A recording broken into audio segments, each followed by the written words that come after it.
If you found a moldy mess when you opened your Kamado Joe this spring, you're not alone. But mold is just one of 10 things you need to check before your first cook of the season. Skip any of these and you're cooking on a grill that's not ready for barbecue season. I'm Dave, and this is Austin's Kamado Joe Masterclass. We're going through a complete spring startup checklist. We're going to cover wheels, gasket, mold treatment, rusted grates, sticky control tower, and I'm saving the thermometer for last because that one's going to surprise you.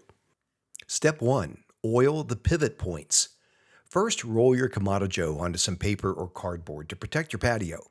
Then apply a small amount of silicone lubricant to the pivot points on the wheels, casters, and hinge. It doesn't take much, just a quick squirt. Step 2. Check the wheel locks. Engage and release each brake. They should click firmly and hold the wheel in place. If one is slipping, replace the caster. Step 3. Tighten everything. Grab a screwdriver and a wrench and work your way around the entire grill. Check the handles, hinge bolts, shelf brackets, but especially the band.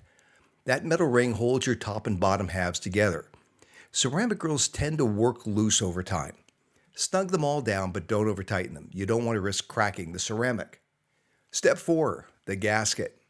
Run your fingers along the gasket. You're feeling for sections that are hard, brittle, compressed, or pulling away from the ceramic. Replacing a gasket is very straightforward. Peel the old one off, lightly sand the ceramic, and wipe the surface clean with acetone. Then press the new gasket in place. Close the lid and give it 24 hours to cure before you fire it up. Watch my video on replacing a gasket for more details. There's one step at the very end of this checklist that almost nobody does, but it's the one that might have the biggest impact on the quality of your cooking this season. So stay with me. Step 5. Mold. If you found mold, white, gray, or even green or yellow on the interior, here's what not to do. Don't use any bleach, no chemicals, nothing like that inside the grill.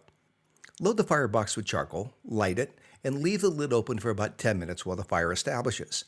Then close the lid, open the vents halfway, and let it come up to about 400 degrees Fahrenheit, and hold it there for 1 hour. Then open both vents and bring it up to 600 to 700 degrees Fahrenheit. The heat kills everything. Once it's cooled, wipe down the interior with a damp cloth. That's it. Step 6. Rusted cooking grates. Surface rust on cast iron is normal and fixable. Scrub it off with a stiff brush or steel wool. Rinse and dry immediately, and then coat it with a thin layer of cooking oil, like canola oil. Then season it in the Kamado Joe at 400 degrees for 1 hour, just like you would with a cast iron skillet. Step 7. Clean and lubricate the control tower. After months of sitting, the rotating cap gets stiff. Remove the control tower top, take it apart, and soak it in hot soapy water. Try to get a stiff brush in there to loosen up some of that grease and gunk. If it still sticks, a small amount of food-safe grease on the moving surfaces can help. However, if your control tower is seriously stuck and you see peeling paint and corroded aluminum, consider upgrading to the smokeware cap. It has better precision, it's easier to clean, and it solves this problem permanently. Watch my video on chimney caps for more information. Step 8. The latch. Check the latch to make sure it's applying enough tension on the gasket. You can easily test this by placing a dollar bill on the bottom gasket and closing the lid. If the bill slips out easily with little resistance, tighten the latch. The latch can be adjusted easily from the top using an Allen wrench or from the bottom using a Phillips head screwdriver. Step 9. The Airlift hinge. If your lid won't stay where you put it, you open it halfway and it slowly sinks down. That means your Airlift hinge tension needs adjustment. Open the lid and you'll find the Airlift system has a tension bolt that controls how much lift assistance the spring provides. To fix sagging, you slightly tighten the tension adjustment nut. Small adjustments is all it takes, about 1/4 of a turn at a time. When properly adjusted, the dome should open smoothly, stay in position at various heights, and not drift up or down. Step 10. Calibrating the thermometer. Most dome thermometers are inaccurate. Some by 25 degrees, some by 50. I recently replaced my thermometer with a brand new one from the factory, and it was off 28 degrees right out of the box. If you're cooking by temperature and your gauge is wrong, your cook is wrong. Here's the test. Bring a pot of water to a full rolling boil.